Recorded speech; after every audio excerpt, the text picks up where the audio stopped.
गुप्ता जी का एक बार हम आप सब की ओर से बहुत बहुत अभिनंदन करते हैं। वह हमारे बीच में है। मैं उनको यहाँ आमंत्रित भी करता हूँ अपना उद्बोधन देने के लिए, आपको मार्गदर्शन देने के लिए। और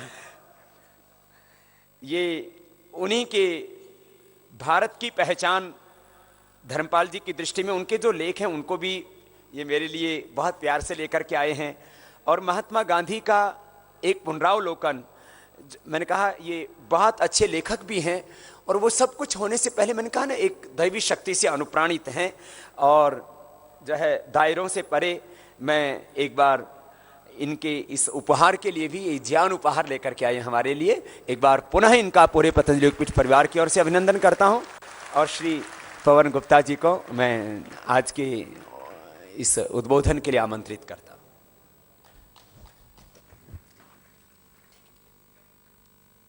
आदरणीय स्वामी रामदेव जी, स्वामी जी जो यहाँ मंच पे विराजमान है, राकेश जी आ जाए, आ रही है अब?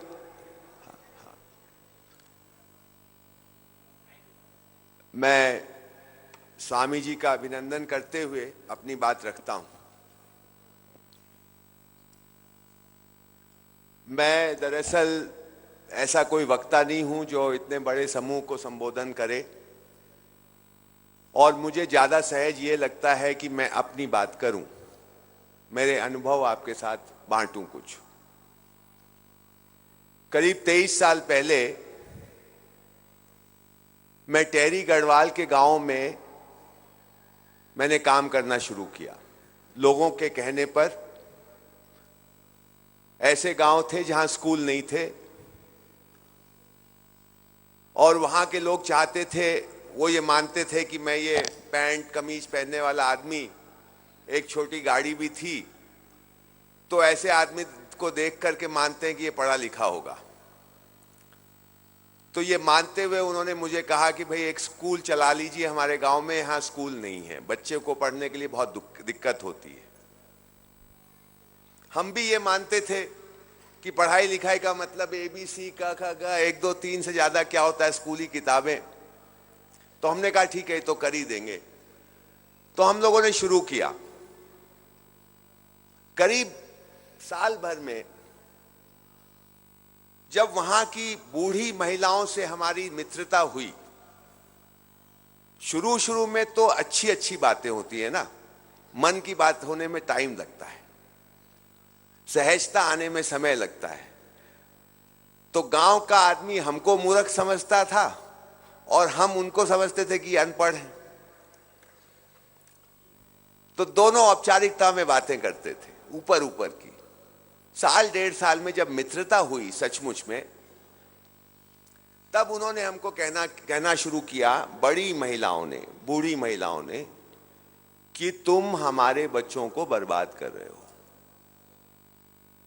ये पढ़ा लिखा कर तुम हमारे बच्चों को बर्बाद कर रहे हो। फिर उन्होंने दूसरी बात कही, तुम गांव में काम करने आए हो और गांव वाला पढ़ करके शहर के लिए फिट होता है और शहर वाला पढ़ करके विदेश के लिए फिट होता है, और तुम बोलते हो कि तुम गांव के लिए काम कर रहे हो, गांव को तो तुम उजाड़ रहे हो। ये पढ़ा लिखा ना घर का रहता है ना घाट का रहता है। तुम पता नहीं स्कूल में क्या करते हो, ये लड़का दिन भर जो अपने को पढ़ा लिखा समझता है वो पैंट में हाथ डाल के घूमता है और हमको सोचता है कि हम पिछड़े हैं जो उसको रोटी खिलाते हैं और खुद कुछ काम नहीं करना चाहता। और ये लड़की जिसको तुम पढ़ाते हो ये नेल पॉलिश लगाना सीख जाती है, अब इससे गोबर में हाथ नहीं डलते।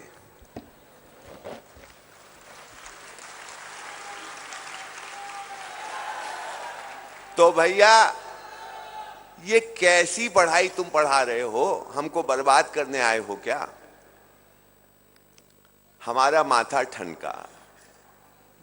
पहली बार ये सोचने लगा कि पढ़ाई लिखाई भी, जिसको हम पढ़ाई लिखाई कहते थे, ये गड़बड़ चीज है। और जितना सोचें उसमें उतना उनकी बातों में दम लगे। देखते हैं सामने, लड़के को देख रहे हैं, लड़की को देख रहे हैं। एक दिन मैं आपको बताऊं, हमारे स्कूलों में सारे गांव के लोग पढ़ाते हैं, जो पढ़े लिखे 10-12 क्लास पढ़ लिए उनको हम लोग थोड़ा प्रशिक्षण देते हैं, वही चलाते हैं स्कूल। एक दिन मेरे ही अपने स्कूल की एक लड़की मेरे यहाँ, मैं मसूरी रहता हूं, मुझसे मिलने आई। कुछ दूर पर एक ग्रामीण खड़ा था, बूढ़ा बुजुर्ग। मैं ये तो जान गया कि ये इनके साथ आया है, तो मैंने बोला भैया कौन है, जरा बुला लो, इनको भी बैठा लो। नहीं नहीं सर, कोई बात नहीं, वो खड़े हैं, कोई बात नहीं। 1-2 बार मैंने कहा, फिर मैं बोला छोड़ो। बाद में मुझे पता चला वो उसके पिताजी थे। मेरे आंखों में आंसू आ गए कि वो ये बोल नहीं पाई मुझे कि ये मेरे पिताजी हैं। शर्म आ रही थी उसको। पिछड़े हैं, पढ़े लिखे नहीं हैं, दूसरी तरह के कपड़े पहने हुए हैं। एक और किस्सा आपको सुनाता हूं। ये बात की बात है, जब हमारा स्कूल ठीक से चलने लगा, बहुत सारे स्कूल हो गए। एक एसडीआई होते हैं सरकार के, अब होते हैं कि नहीं, नाम बदल जाते हैं सरकारों में अधिकारियों के।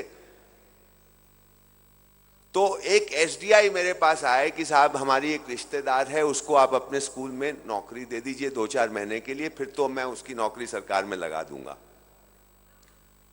तो मैंने कहा आप आइए जरा बात करते हैं आपसे। तो बात होने लगी और मैंने यही सब बातें जो आपसे कर रहा हूं, इसी तरह की बातें मैं करने लगा। तो वो एसडीआई थोड़ी देर बाद जब खुद वो भी सहज हुआ तो मुझे बोलता है, गुप्ता जी आप ठीक बोलते हैं, मेरा लड़का, वो एसडीआई का लड़का जो सरकारी अधिकारी है, स्कूल का निरीक्षक है, मेरा लड़का मसूरी के सबसे उत्तम बढ़िया स्कूल सेंट जॉर्जेस कॉलेज में जाता है। क्योंकि मैं एसडीआई हूं, इसमें एडमिशन मिल गया उसको, नहीं तो मिलता नहीं। पर मैं तो ग्रामीण ही हूं, अभी भी सरकारी नौकरी मिल गई, पर हूं तो देहात का ही। मेरा लड़का अंग्रेजी मीडियम में जाता है, 4 साल से जा रहा है, और 4 साल से मैं उसके साथ बैठ के खाना नहीं खाया हूं। मैंने बोला क्यों? बोला कहीं मेरा इंसल्ट कर दे तो। वो बड़े लोगों के साथ उठता बैठता है। ये विडंबना देखिए आप, ये सच बात मैं आपको कह रहा हूं, बहुत गहरी बात इसके अंदर। ये पढ़ाई लिखाई हमारे को क्या बना रही है। जब मैंने इसको देखना शुरू किया तो बहुत दुख और दर्द हुआ अंदर। मैं भी उसी शिक्षा का हिस्सा हूं, तो कभी ध्यान ही नहीं गया था इन बातों पे। जब देखने लगा तो बड़ी पीड़ा पहुंची कि ये पढ़ाई लिखाई पता नहीं क्या देती है, देती वेती कुछ नहीं है। वो अब खेती से भी गया, कपड़े बनाने से भी गया, मकान बनाने से भी गया, और उसको गणित भी नहीं आती है, भाषा भी नहीं आती है। आज तो ये हाल है पढ़े लिखे का, अनपढ़ अभी भी ठीक है, पढ़े लिखे का ये हाल है, सिवाय अहंकार के उसे कुछ नहीं आता। हमारा देश खोखला हो रहा है, मैं ये मानता हूं। ये पढ़े लिखे खोखला कर रहे हैं उसे। मैं पढ़ाई लिखाई के खिलाफ नहीं हूं, उस पर आऊंगा कि किस प्रकार की पढ़ाई लिखाई। हमारे गांव की महिला कहती है पढ़ लिख करके आदमी बेईमान बनता है, और ये जितनी बेईमानी की कथा आप सुनते हो उसमें कोई अनपढ़ है क्या?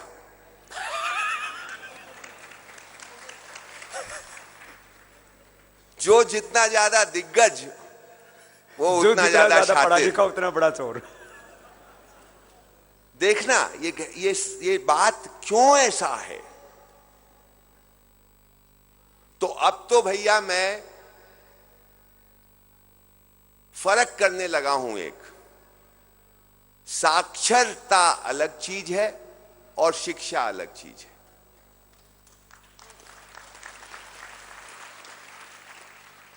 जो साक्षर नहीं है, अनपढ़ है, जरूरी नहीं कि वो शिक्षित ना हो, वो शिक्षित हो सकता है। और जो साक्षर है जरूरी नहीं कि वो शिक्षित हो। तो ये भेद बहुत जरूरी है दिमाग में बैठाना। हम आजकल पढ़े लिखे को बोलते हैं कि ये शिक्षित है, पढ़ना लिखना कोई शिक्षा का मापदंड नहीं है। शिक्षा का मतलब समझदारी, जो लुप्त हो जा रही है। तो मैं फिर से उसी बात पे आता हूं, हमारी तो सारी शिक्षा मेरी तो यहां स्कूल शुरू करने के बाद शुरू हुई। तो जब महिलाओं ने ये शुरू किया बोलना, तो धीरे धीरे अक्ल आने लगी मुझे, और मैंने देखा कि ये पढ़े लिखे लोगों में सहजता गायब हो जाती है।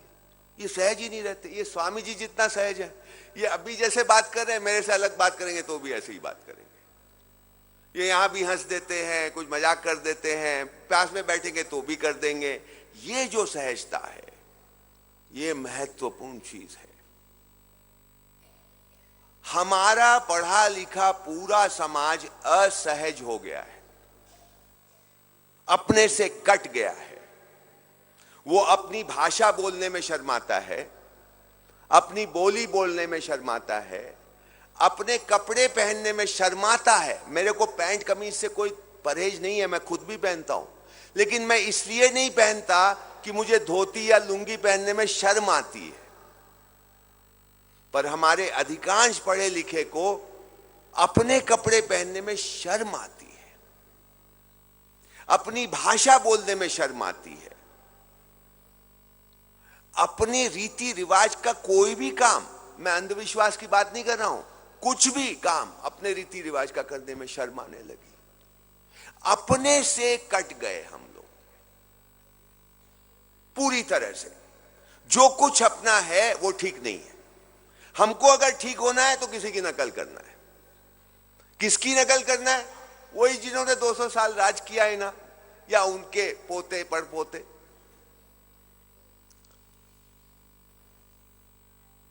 तो ये अकल हमको उधर ही से आई, क्योंकि जब ये बात देखी तो मेरे गुरु, एक तरह से मैं उनको मानता हूं, धर्मपाल, जिसका अभी स्वामी जी ने थोड़ा जिक्र किया। धर्मपाल जी मेरे यहां मसूरी में आके गर्मी के दिनों में 1-2 महीना रहते थे, और मैं उनसे इस तरह की बात करता था कि क्या करें, ऐसी महिलाएं ये बात बोल रही हैं और बात में दम है, करें क्या? तो उन्होंने कहा, गांधी जी को पढ़ा है क्या? तो हिंदुस्तान का तो हर आदमी मानता है कि हम गांधी जी को जानते हैं, जिससे पूछो सबके पास राय है गांधी जी के बारे में, अपनी भी थी।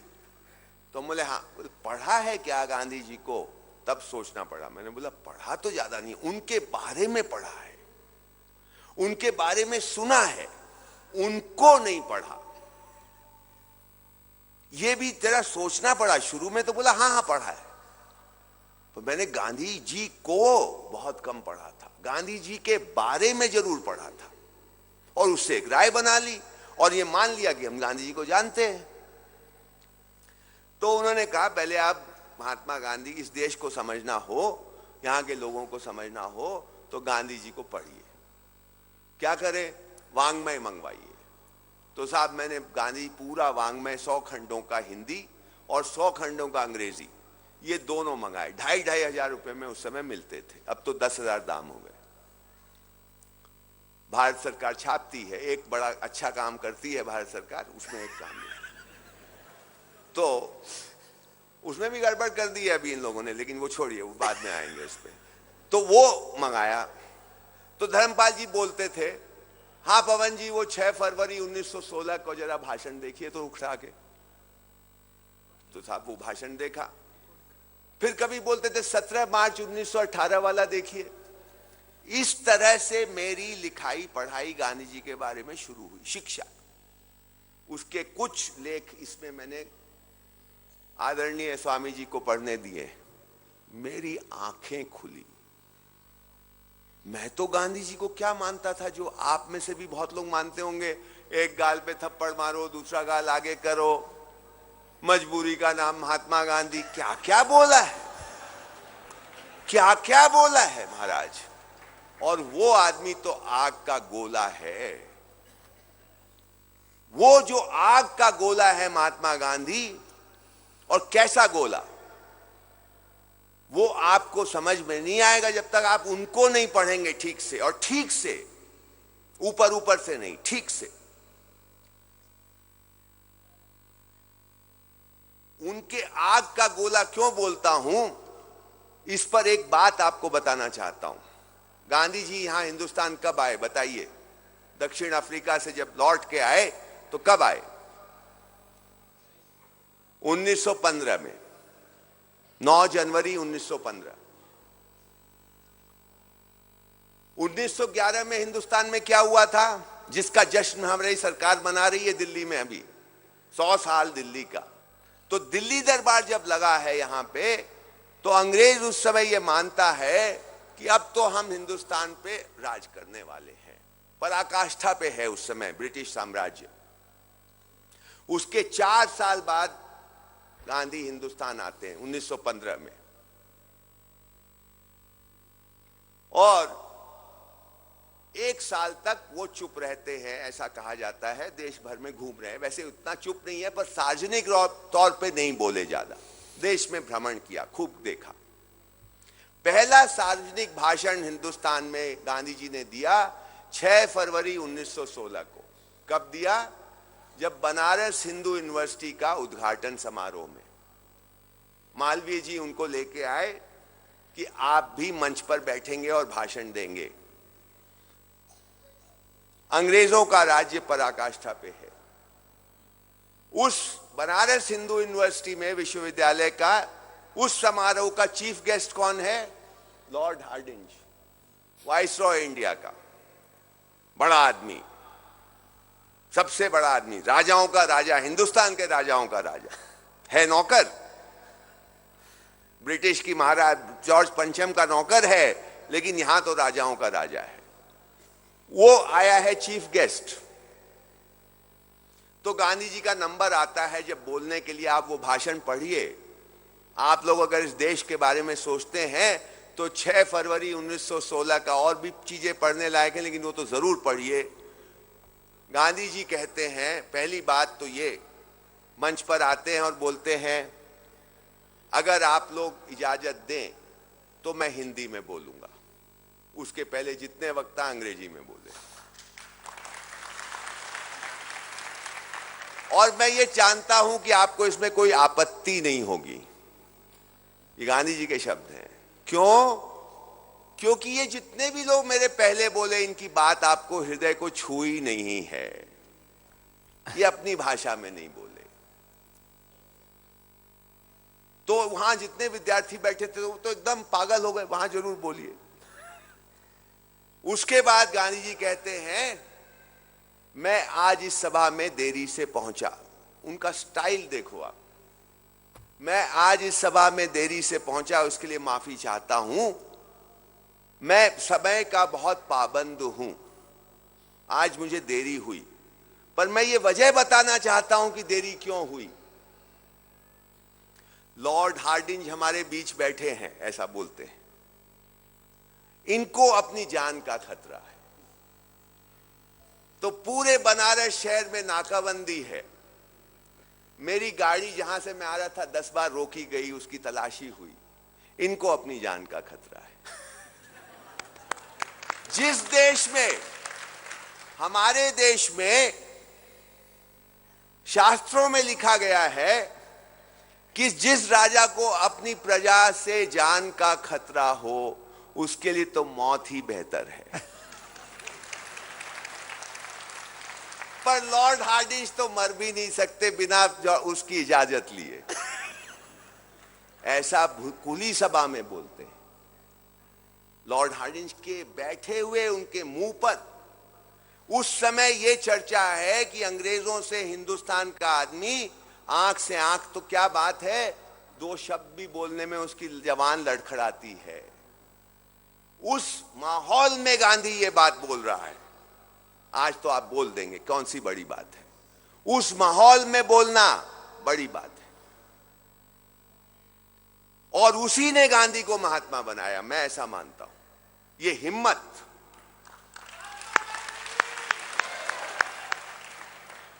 इस हिम्मत को पकड़ना होगा हमको। मैं आपको बताऊं, एक बहुत बड़े भारतवर्ष के प्रशंसक रहे हैं रोमा रोला, फ्रांसीसी थे। गांधी भारतवर्ष के बहुत बड़े प्रशंसक और प्रेमी। उन्होंने रामकृष्ण परमहंस पर लिखा है, उनकी पूरी जीवनी लिखी है, महात्मा गांधी की जीवनी लिखी है, विवेकानंद के बारे में लिखा है।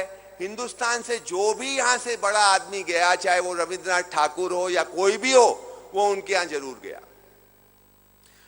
सबसे बड़े प्रेमी वो महात्मा गांधी के।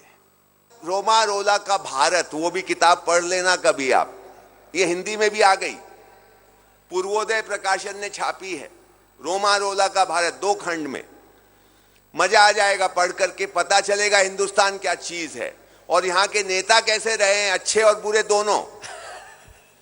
तो अब ये साहब उस किताब में लिखा है कि ये जो मित्र हैं रोमा रोला के, ये बोलते हैं रोमा रोला को, मैं 1908 में भारत में आया और मैंने देखा भारतीयों की ये दशा है कि अंग्रेजों से थरथराते हैं, आंख से आंख नहीं मिला पाते और बात नहीं कर पाते। और फिर मैं 1918 में आया 10 साल बाद, और अब वो बोलता है इस आदमी ने क्या जादू कर दिया, इस आदमी ने क्या जादू कर दिया। अब हिंदुस्तान का आम आदमी अंग्रेजों से आंख मिलाता है और उसको इंसल्ट करने की ताकत उसमें आ गई। और वो इसका पूरा जो काम का पूरा वो देता है महात्मा गांधी को। सही है गलत है ये बात मैं नहीं जानता, लेकिन वो ऐसा कह रहा है कि ऐसा हो गया। और जब मैं इस बात को पढ़ा और 1916 का लेख पढ़ा BHU वाला, तो मुझे लगा हुआ होगा भाई। और वो ही लेख नहीं, उसके बाद फिर ईसाइयों की एक मिशनरी कॉन्फ्रेंस में गांधी जी जाते हैं और वहां क्या बोलते हैं आप पढ़िए, आपको मजा आएगा, हिम्मत बनेगी आपकी, आपका सीना चौड़ा होगा कि ये हमारे देश का आदमी रहा है ऐसा। तो मैंने ये जो बात धर्मपाल जी से की, अपनी बड़ी बूढ़ी औरतों की, तो धर्मपाल जी ने कहा गांधी जी को पढ़ लीजिए जरा। तो गांधी जी ये सब उसी दौरान हुआ। एक जगह महात्मा गांधी कहते हैं कि ये शिक्षा ने, जो अंग्रेजों की शिक्षा हमको मिली, उसने एक काम कर दिया, हमारे स्कूल और घर के बीच की दूरी बढ़ा दी। घर में एक बोली, स्कूल में दूसरी बोली, घर में जमीन पे बैठना, स्कूल में टेबल कुर्सी पे बैठना, घर में एक तरह का खाना, स्कूल में दूसरी तरह का खाना, घर में एक तरह के कपड़े, स्कूल में दूसरी तरह के कपड़े। ये जो विच्छेद हो गया घर और स्कूल के बीच में, इससे भारी नुकसान हो गया।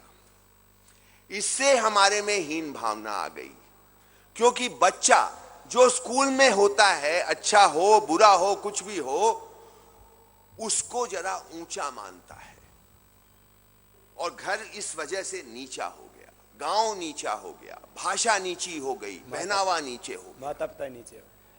ये हीन भावना मन में ग्रहण कर गई, एक ग्रंथि बन गई, और जैसे ही हीन भावना आती है आप नकलची बन जाते हो। आप किसकी नकल करोगे? जिसको आपने ऊंचा मान लिया, मान लिया, जाना वाना नहीं, मान लिया। आज अंग्रेजी हमारे देश में ऊपर मान ली गई है। भाई है क्या? जैसे हिंदी है वैसे अंग्रेजी है, जैसे भोजपुरी है वैसे अंग्रेजी है। बातचीत करते हैं ना, मेरी बात आप समझेंगे, आपकी बात मैं समझूंगा। इसीलिए तो भाषा बनी है कि हमारे भावों को, विचारों को, जो मेरे भाव विचार हैं वो आप तक पहुंचे, आपके भाव विचार मेरे तक पहुंचे। इसलिए भाषा बनी है। उसलिए लिखते हैं या बोलते हैं, पढ़ते हैं या सुनते हैं। तो बेसिक मुद्दा भाषा का है कि हमारे बात एक दूसरे तक पहुंचे, हमारे अर्थ एक दूसरे तक पहुंचे। अर्थ अलग होता है, शब्द अलग होते हैं। अर्थ भाषातीत है। अर्थ मेरे अंदर है, प्रेम मेरे अंदर है या नफरत मेरे अंदर है, उसको मैं एक शब्द देता हूं भाषा में, चाहे हिंदी में दूं, अंग्रेजी में दूं, बंगला में दूं, तमिल में दूं, तेलुगु में दूं। जो भाव मेरे अंदर है उसकी कोई भाषा नहीं होती, वो तो अर्थ है। तो इस अर्थ को व्यक्त करता हूं भाषा में, तो भाषा तो सब बहनें हैं भाई, ऊंची नीची कैसे हो गई? और जब बंगाली और तमिल जब मिलते हैं तो उनको न बंगाली ऊपर लगती है न तमिल ऊपर लगती है, लेकिन जैसे ही अंग्रेजी आ जाती है ये सब नीचे बैठ जाती है, कुछ पता नहीं क्या हो जाता है। तो मैंने फिर एक खोज की, एक अनुसंधान किया कि जितनी अपनी किताबें हैं जो स्कूलों में पढ़ाई जाती हैं उनका विश्लेषण किया। कौन कौन सी किताबें? तमिलनाडु बोर्ड से शुरू किया, यूपी बोर्ड को देखा, उत्तराखंड बोर्ड को देखा, ये जो आरएसएस वाले स्कूलों में पढ़ाई जाती है उन स्कूलों की किताबों को भी देखा, फिर जो आईसीएसई जो अंग्रेजी मीडियम स्कूलों में पढ़ाई जाती है उसको भी देखा, और सीबीएसई की किताबों को भी देखा। और मैं आपको बताऊं, ऊपर ऊपर से फर्क है, अंदर में जो मूल्य हैं एक जैसे हैं। एक होता है निरपेक्ष आत्मविश्वास और एक होता है सापेक्ष आत्मविश्वास। सापेक्ष आत्मविश्वास कैसा है? जो डगमग करे। आप मेरे से अच्छी अंग्रेजी जानते हैं तो मेरा विश्वास डगमग, आप मेरे से कम अच्छी अंग्रेजी जानते तो मेरा ऊपर आपका नीचे, ये डगमग करता रहे। आपने मेरे से अच्छे कपड़े फैशनेबल पहने तो मेरा विश्वास डगमग, मैं आपसे ज्यादा फैशनेबल कपड़े पहना हूं तो मेरा ऊपर आपका डगमग। ये हुआ सापेक्ष आत्मविश्वास, तुलना पे आधारित।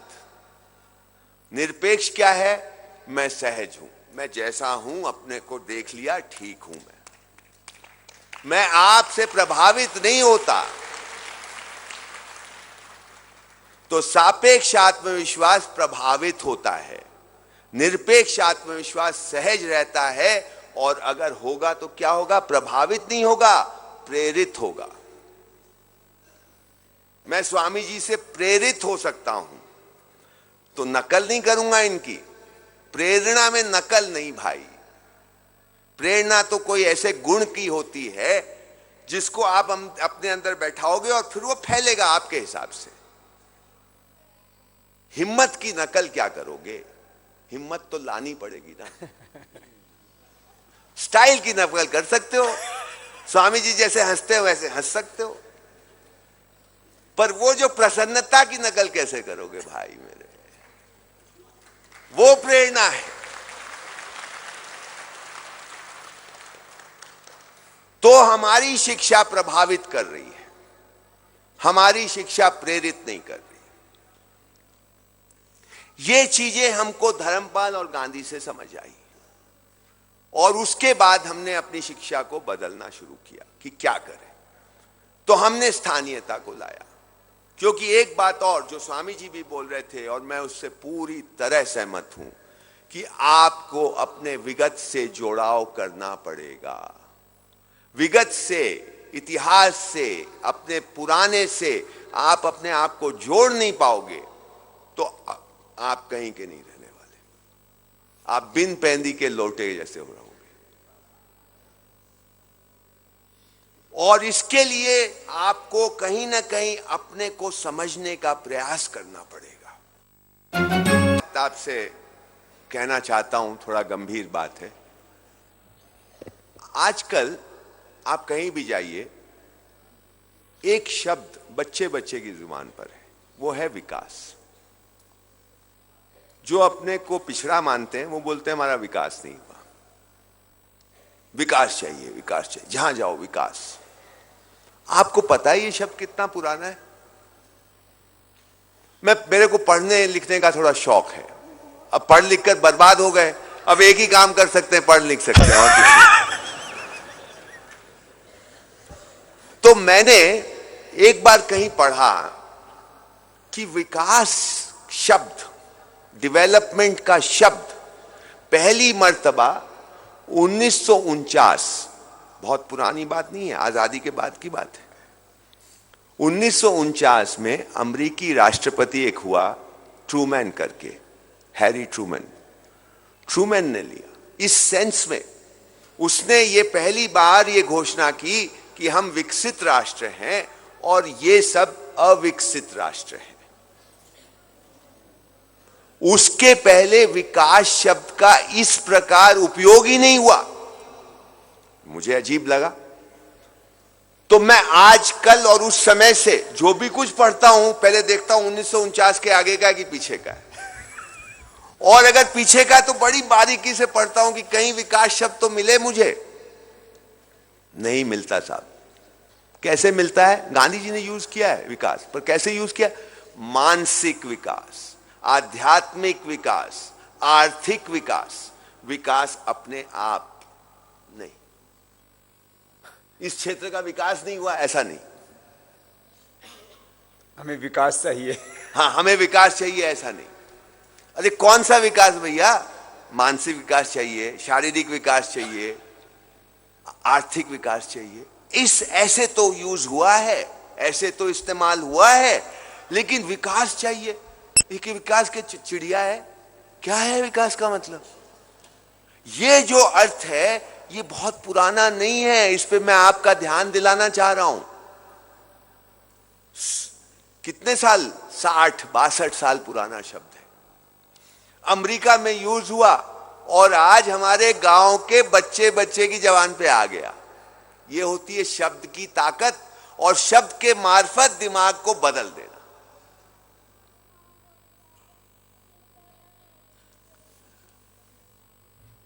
इस बात पे अगर आप गौर करोगे कि ये कितना बड़ा जंजाल है, कैसे हम इसमें फंस गए हैं, ये विकास का अर्थ क्या है मेरे लिए, ये आप ढूंढो जरा इसको। मैं इस बात को यहां विराम देके एक दूसरी बात पे आपकी ध्यान दिलाना चाहता हूं, क्योंकि मैं शिक्षक हूं ना, इसलिए वैसी बातें थोड़ी ज्यादा होती है मेरे से। मैं अपने बच्चों को भी पढ़ाता हूं कि भैया दुनिया में जितनी चीज तुम देखते हो इसको 4 खंडों में तुम बांट सकते हो। जितनी चीज देखते हो, ये लाइट है, ये कैमरा है ना, ये स्वामी जी है, ये पवन है, ये है, ये माइक है, ये सब कुछ है, जो भी कुछ दिखता है, पेड़ है, पौधे, इसको 4 चीजों में बांट सकते हो। ये मैं कोई नई बात नहीं बोल रहा हूं, ये हमारे शास्त्रों में है, हमारे परंपरा में ऐसे ही कहा गया है।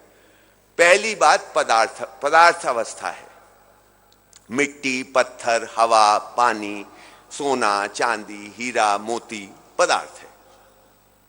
इसमें कोई विकास नहीं है, माने इसमें कोई ग्रोथ नहीं है कि आपने एक हीरे को रख दिया, अब 10 साल बाद आओगे तो बड़ा मोटा मिलेगा। नहीं ना, उतना ही रहेगा। या एक के बच्चे हो जाएंगे 2-4, वो भी नहीं होने वाला। पदार्थ वैसे का वैसे ही रहने वाला है। क्या होता है पदार्थ का? एक को हटाओ दूसरा कुछ पैदा हो जाता है। इस टेबल को जला दो, धुआं बन जाएगा, ये पदार्थ से हट के धुआं हो गया। राख बन जाएगी, वो भी पदार्थ। तो पदार्थ को आप बदल सकते हो, उसका रूप। पदार्थ को आप बना नहीं सकते, वो तो प्रकृति ही बनाती है, आप नहीं बना सकते, कितना ही विज्ञान ले आओ। मूल रूप से आप बना नहीं सकते। ऑक्सीजन को हटा के कार्बन डाइऑक्साइड बना सकते हो, लेकिन अपने आप में नई तरह चीज नहीं बना सकते। एक को नष्ट करोगे तो दूसरी बनेगी। ये माइक भी वैसे ही बना है, किसी चीज को नष्ट करके ये बना है। ठीक है, ये विकास मतलब पदार्थ में विकास नहीं है। मोटी बात आपको बताता हूं। दूसरी बात मैं बच्चों को बताता हूं, ये जितना कुछ तुम देख रहे हो, कंप्यूटर है, कैमरा है, ये चिप है जिसकी बहुत गुणगान हो रहे हैं, ये मोबाइल फोन है, ये क्या है भैया? कहां से बना है? थोड़ा सा खोजते वो इस बात पे पहुंच जाते हैं, सब पदार्थ से बना है। प्लास्टिक क्या चीज से बना? पेट्रोल को नष्ट करके प्लास्टिक बना। और ये फोन क्या चीज है? ये प्लास्टिक और लोहा है, पदार्थ ही है। कंप्यूटर क्या है? पदार्थ ही है। तो जिसको आप विकास विकास बोल रहे हो, वो पदार्थावस्था ही है। ये सारा विकास, सड़क हो, मकान हो, जो भी कुछ हो, ये सब विकास सारा का सारा पदार्थावस्था पे आधारित है, जिसमें विकास ही नहीं है भैया। उसके बच्चे नहीं पैदा होते, वो छोटे से बड़ा नहीं होता। एक को मारो दूसरा पैदा होगा, एक को नष्ट करो तो दूसरा पैदा होगा। ये बहुत बड़ी बात है, मैं बहुत हल्के में बोल रहा हूं। ये कितना भ्रम फैलता है शब्दों से। विकास, कैसे होगा विकास? इसको नष्ट करोगे तो दूसरा बनेगा। एक बात ये समझ में आ जाए ठीक से सबको। दूसरी अवस्था कौन सी है पूरे अस्तित्व में? पेड़ पौधे, जिसको हमारे यहां प्राणावस्था कहा गया है। स्वामी जी उसके मास्टर हैं, प्राण ले, सांस लेना सांस छोड़ना। तो सारे प्राणावस्था, सांस लेती है सांस छोड़ती है, उसमें विकास है। छोटा पौधा बड़ा पेड़ बन जाता है, एक पेड़ के 1000 पेड़ बन जाते हैं। देखिए पते की बात, जहां प्राण है वहां विकास है, और जहां विकास है वहां 1 के 1000 या 1 के 100 और छोटे से बड़ा। हमारा शरीर भी वैसा ही है, उसमें विकास है। तीसरी अवस्था कौन सी? पशु पक्षी। ये पशु पक्षी में भी विकास है, लेकिन एक और बात है, ये जिंदा रहने के लिए कुछ भी करेगा। और तीसरी बात जो बहुत महत्वपूर्ण है पशु पक्षियों के बीच में, ये सारे के सारे वंशानुषंगी हैं। एक हाथी क्या होता है? मांसाहारी है कि नहीं है? नहीं है ना, शाकाहारी है ना। अफ्रीका का हाथी, पक्की बात। हिंदुस्तान का हाथी भी शाकाहारी, अफ्रीका का हाथी भी शाकाहारी। हिंदुस्तान का आदमी बोलेगा ज्यादातर शाकाहारी, अफ्रीका के आदमी, पर हाथी शाकाहारी। शेर मांसाहारी, हिंदुस्तान का भी। वो हिंदू शेर हो चाहे कोई शेर हो ठीक है। तो शेर है, एक शेर को आपने समझ लिया तो सारे शेर को समझ लिया। एक हाथी को समझ लिया तो सारे हाथियों को समझ लिया। एक हिरण को समझ लिया तो सारे हिरणों को समझ लिया। आप उनका खाना क्या है समझ सकते हैं, उनका व्यवहार क्या है समझ सकते हैं, कौन से महीने में वो बच्चा देंगे ये भी समझ सकते हैं। ऐसा नहीं है कि साल भर दनादन दे रहे वो आदमी करता है। जानवर का निश्चित है इसी महीने में बच्चा देगा। उसका यह भी निश्चित है कि कितने बच्चे साल उसके जीवन भर में होंगे, लगभग निश्चित है। इसलिए उसको वंशानुषंगी कहा गया है। जैसा वंश उसी का वो अनुसरण करता है। ये बहुत महत्वपूर्ण बात है। लोग बोलते हैं, अंग्रेजी में आजकल पढ़ाते हैं, man is a social animal, और हमारे हिंदी में भी ये पढ़ाने लगे, मनुष्य एक सामाजिक प्राणी है। नकल करनी है ना हमको, तो हमारे यहां ये लिखा है कि जानवर वंशानुषंगी है, आदमी वंशानुषंगी नहीं है। वो नहीं पढ़ाएंगे, वो किसी डार्विन ने लिख दिया, वो हम पढ़ा रहे हैं। तो ये देख लीजिए, बहुत अपने छोटे बच्चे को भी समझा सकते हैं, बड़े को भी बता सकते हैं। किसी को बहुत कम को पता है ये बात कि जानवर देख सकता है, हाँ ठीक बात है। जब तक जानवर को आप पालतू बना के बिगाड़ नहीं दोगे तब तक वो वंशानुषंगी है। हमने ऐसे कुत्ते देखे हैं कुछ शाकाहारियों के घर में, जो बेचारे शाकाहारी हो गए मार मार करके, है ना। उनका व्यवहार आप बदल सकते हो मार के, या तो वो जो होता है भाई, या तो भय दिखाओ या उनको पुचकारो। दो ही तरह से होता है ट्रेनिंग कैसे की जाती है? गलत करे तो मारो, अच्छा करे तो प्रशंसा करो, कुछ लड्डू दे दो। आर्मी में भी ऐसा ही होता है। तो मैं हमेशा बोलता हूं भाई, वो बोलते हैं हमारे यहाँ की शिक्षकों के लिए मैं प्रशिक्षण के लिए भेजता हूं। मैं प्रशिक्षण नहीं करता भाई, प्रशिक्षण जानवरों का होता है या नौकरों का होता है। हम तो समझदार बनाएंगे। समझ में आ रही ना बात मेरी?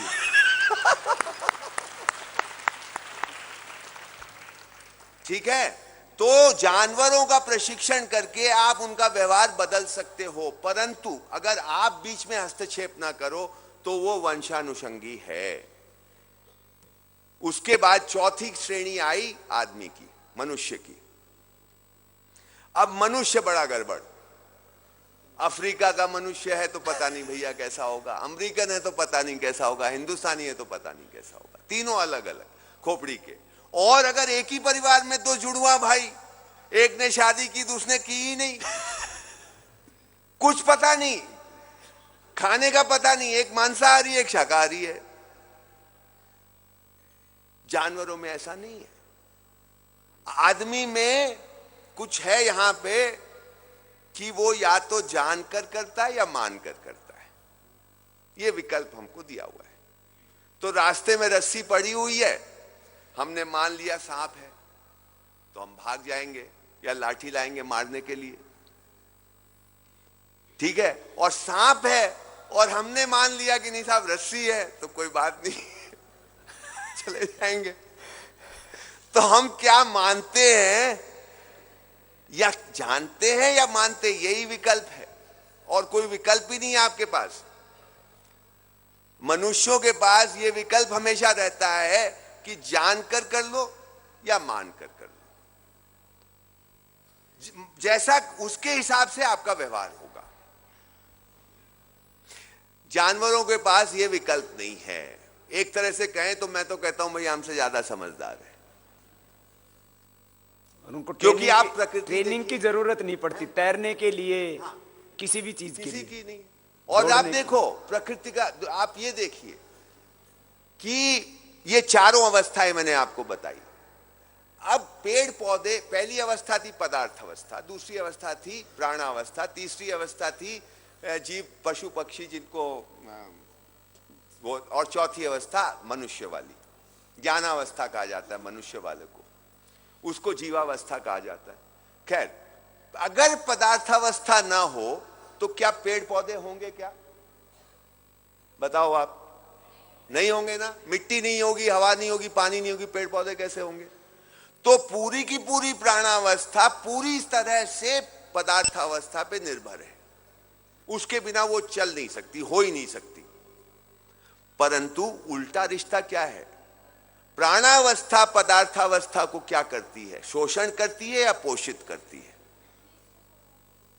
पेड़ से पत्ता गिरता है, मिट्टी को पोषित करता है या शोषित करता है?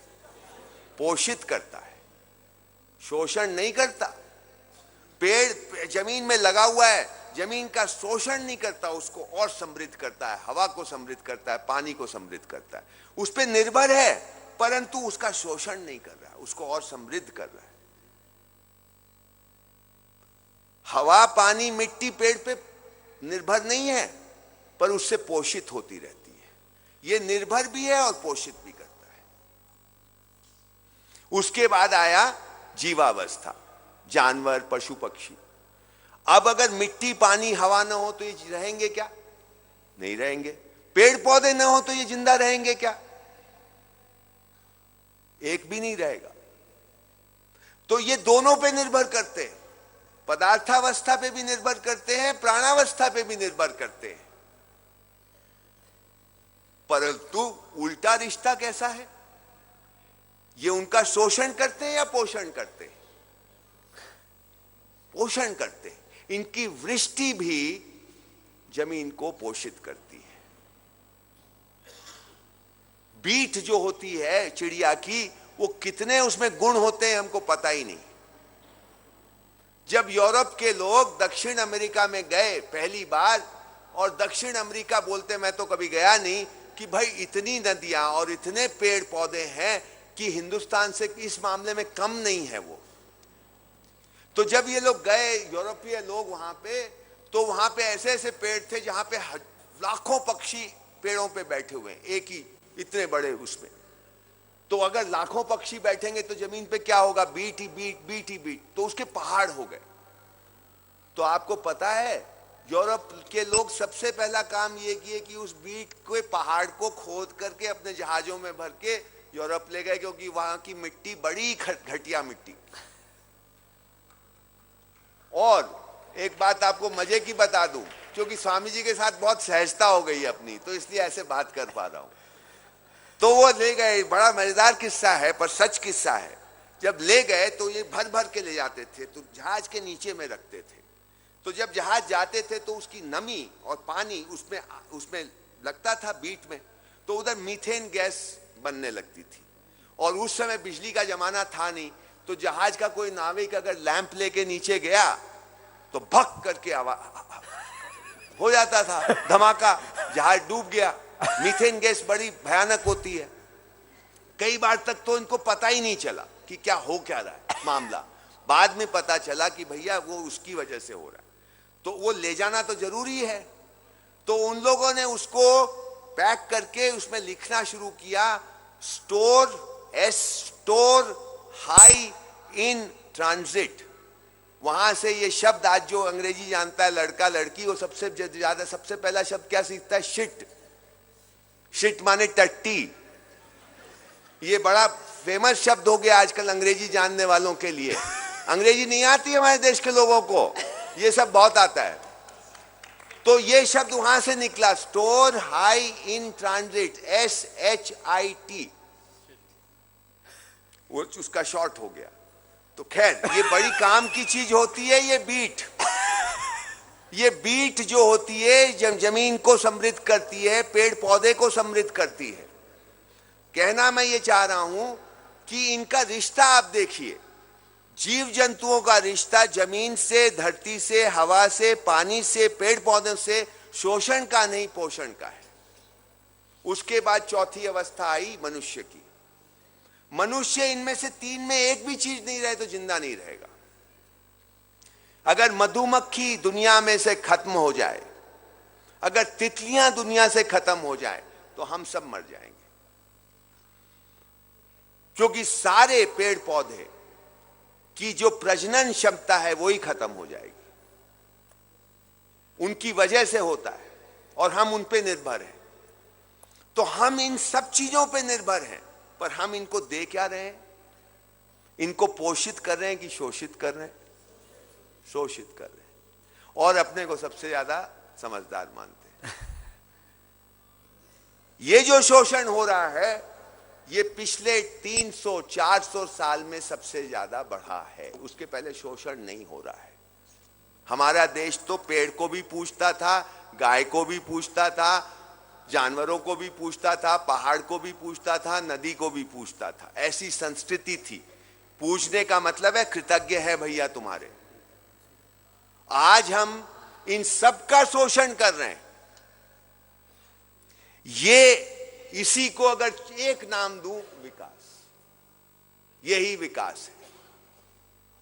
इसको आप ठीक से समझिए। जो मैं लंबी बात कर रहा था, आपको लंबी लड़ाई लड़नी है, तो ये लंबी लड़ाई यही होगी कि ये विकास की परिभाषा को हम कैसे बदलें, सही करें। बदलना नहीं है, उसको सही करना है। विकास के मायने, विकास के मायने सही हो। मेरे एक मित्र हैं, स्वामी जी जानते हैं उनको, मैं उनको गुरुजी, उनको सब लोग गुरुजी बोलते हैं। वो वैसे योग गुरु नहीं है, धर्म गुरु नहीं है, वो दूसरी तरह के गुरु हैं, रविंद्र शर्मा जी। तो एक दिन मुझे फोन किया, मेरे पास हम लोग की बात हो जाती है हफ्ते में 1-2 बार। तो उन्होंने कहा, पवन जी गांव की कोई परिभाषा नहीं है, होनी चाहिए। हम बोले हाँ जरूर होनी चाहिए। तो उन्होंने बोला, मैं सोच रहा था गांव की परिभाषा ऐसी होनी चाहिए, गांव वो है जहां सबके भोजन की सुरक्षा है और सबके सम्मान की व्यवस्था है। ऐसी जो जगह है वो गांव। सबके भोजन की सुरक्षा है, सबके सम्मान की व्यवस्था है। कोई भी काम धंधा करने वाला आदमी हो, उसको सम्मान है, कोई छोटा बड़ा नहीं है। और वो जब बताते हैं तो लगता है शायद हिंदुस्तान ऐसा रहा होगा, शायद ऐसा रहा होगा। ये जो 200 साल का इतिहास है ना हिंदुस्तान का, जिसको जमींदारी इतिहास कहिए आप, अगर इस इतिहास को कोई अलग कर दे, ठीक से हमको समझा पाए कि उसके पहले की व्यवस्थाएं हिंदुस्तान की कैसी है और जमींदारी प्रथा आने के बाद की व्यवस्थाओं में क्या परिवर्तन हो गया, इसको ठीक से समझ में आए, तो हमको अपने अतीत से शर्म नहीं आएगी, गौरव आएगा। और मैं 2000 साल वाले पुराने अतीत की बात नहीं कर रहा हूं, मैं गौतम बुद्ध और महावीर की बात नहीं कर रहा हूं, मैं अपने ऋषि मुनियों की बात नहीं, उन पे मेरे को गौरव है, जरूर है। लेकिन मैं बोलता हूं 300-400 साल पुराना हिंदुस्तान भी गौरवमय है। 200 साल में सड़ांध आई है इस देश में। 200 साल में हम बदल गए हैं, 200 साल में हमारी स्मृति विस्मृत हो गई है, हमको याद नहीं रहा कि हम कैसे लोग थे। तो हमको वैसा गांव फिर से, स्वामी जी पूछ रहे थे कैसा विकास चाहिए, कैसा होना चाहिए, तो मैं कहूंगा ऐसा विकास जो हिंदुस्तान का रहा है, कुछ नई बात नहीं है। हर एक को खाने की सुरक्षा, भोजन की सुरक्षा, हर आदमी को पीने के लिए स्वच्छ पानी और हर आदमी को सम्मान, इसकी व्यवस्था हो जाए, भारत खड़ा हो जाएगा। या भारत खड़ा हो जाएगा तो ऐसा हो जाएगा। इसका हमको सपना लेना चाहिए। इसमें बहुत कुछ बदलेगा, बहुत कुछ हमको बदलना पड़ेगा, हमारी आदतों को बदलना पड़ेगा, मेरे जैसे आदमी को बदलना पड़ेगा, आपको बदलना पड़ेगा। हम कोई भी शुद्ध बुद्ध नहीं है, 2-4 लोग होंगे, उससे घबराना नहीं। मैं भी मोबाइल फोन यूज करता हूं, लेकिन मेरे एक और गुरु, मेरे कई गुरु हैं। एक बौद्ध परंपरा के एक सैमडोंग रिम्पोचे हैं, मैं कभी स्वामी जी को उनसे मिलाना चाहूंगा। प्रधानमंत्री थे तिब्बती सरकार के, हाल में वो उन्होंने रेजिग्नेशन दे दिया। मिले हैं मुझसे, वहां मिले, धर्मशाला में। हाँ, तो कभी आपकी चर्चा होनी चाहिए उनसे, अच्छी। बहुत विद्वान, वेदों के प्रति भी उनका। हाँ, तो वो बोलते हैं कि ये सब को यूज करना है, कोई बड़ी बात नहीं है, पर ये सोच के यूज करो कि कोई दिन छोड़ना भी पड़ेगा, छोड़ देंगे। ये इसको बहुत बड़ा मुद्दा मत बनाओ, इससे ग्लानि मत लाओ कि हम तो इसको यूज कर रहे हैं और हम बात कर रहे हैं कुछ और। जब छोड़ना होगा छोड़ देंगे, क्योंकि अभी तो हम फंसे हैं, ये व्यवस्था हमको फंसा रही है हर चीज में। हमको ऐसा बना दिया है जिसमें चलता नहीं काम। हमारे को ऐसा बना दिया कि मैं शुद्ध खाना खाना चाहूं तो स्वामी जी जब दुकान खोलेंगे तब देखा जाएगा, अभी तो नहीं मिलता मुझे शुद्ध खाना। मैं तो चाहता हूं भैया मुझे बिना फर्टिलाइजर और बिना पेस्टिसाइड का आटा मिल जाए। कहां से लाऊं? गांव मैं तो ले आता हूं, मैं गांव में जाकर ले आता हूं, लेकिन सब कहां से लाए? शहर में रहने वाला कहां से लाए? मुझे शुद्ध दूध ये चाहिए, सरसों का तेल चाहिए, कहां से लाऊं? तो चाह करके भी व्यवस्था ऐसी हो गई कि हम चाह करके भी अच्छा जीवन, सुंदर जीवन, स्वच्छ जीवन नहीं जी सकते। इसका मतलब ये नहीं है कि हम उसको जस्टिफाई करने लगे, छोड़ेंगे, जब जरूरत होगी हम छोड़ देंगे, लेकिन हम इसका विरोध भी करेंगे। इसमें दोगलापन नहीं है मेरे भाई, आपको पहचानना होगा। दोगलापन अलग है, मजबूरी अलग है। ये बेईमानी की बात होती है, भ्रष्टाचार की बात होती है तो बोलते हैं कि आप में से बैठे हुए भी तो लोग घूस देते होंगे, ऐसा कहा जाता है। मैं बोलता हूं 2 प्रकार का भ्रष्टाचार है। एक भ्रष्टाचार वो है जो मैं शोषण करके कमाता हूं, लाखों करोड़ों अरबों, और अब तो पता नहीं कितनी गिनतियां गिना रहे थे, अभी ये स्वामी जी गिना रहे थे, वो गिनती भी नहीं आती, वो मैं शोषण करके करता हूं। दूसरा भ्रष्टाचार, भैया बिजली दे दो, भैया पानी दे दो, लो 200 रुपए ले लो। ये दोनों भ्रष्टाचार एक जैसे नहीं है। एक मजबूरी में कर रहा है, एक मजबूरी में कर रहा है, उसको क्या करे, वो पहले से ही पिसा हुआ है। पॉकेट में 10,000 रुपए है तो भी पिसा हुआ है, 10 लाख है तो भी पिसा हुआ है, 200 है तो भी पिसा हुआ है।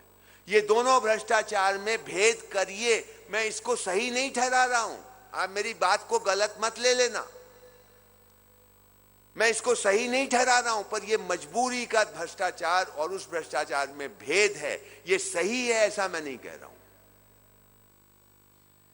उसी तरह से हमको बारीक बारीक भेद करके इस देश को धीरे धीरे खड़ा करना है, दृष्टि ठीक रखनी है। कुछ गलतियां भी होंगी, होने दो, कुछ जानबूझ के गलतियां होंगी, कुछ बिना अनजाने में गलतियां होंगी, रहने दो। दृष्टि ठीक रहे, हमारी दृष्टि ठीक रहे और हमारी विफलताओं से हम परेशान ना हो। विफलताएं भी आएंगी। मैं 23 साल में बहुत बार विफल हुआ हूं मेरे भाई। ये शिक्षा का काम करते करते मैंने सैकड़ों प्रयोग किए हैं, उसमें से 20-25% प्रयोग सफल हुए हैं, बाकी विफल हुए हैं। धोखा भी हुआ, गड़बड़ भी हुई, सब कुछ हुआ, लेकिन फिर भी क्योंकि दृष्टि मुझे लगता है मेरी साफ है, उसी से मुझे ऊर्जा मिलती है।